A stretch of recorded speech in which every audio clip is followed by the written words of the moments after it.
ከምታገቡት ሰው ከትዳር አጋራችሁ አንድ ነገር ብቻ ፈልጉ። እግዚአብሔር አለው ወይ ብቻ ፈልጉ። የነፍስ ንጽህናን ይፈልጋል ወይ?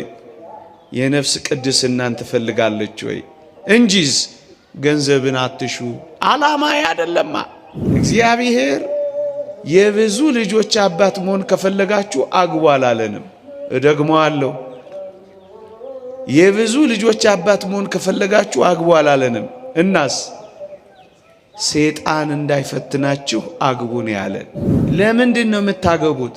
ጽድቅ ልትፈጽሙ ነው። ለምንድን ነው እጮኛ የምትይዙት? ጽድቅ ልትፈጽሙ ነው።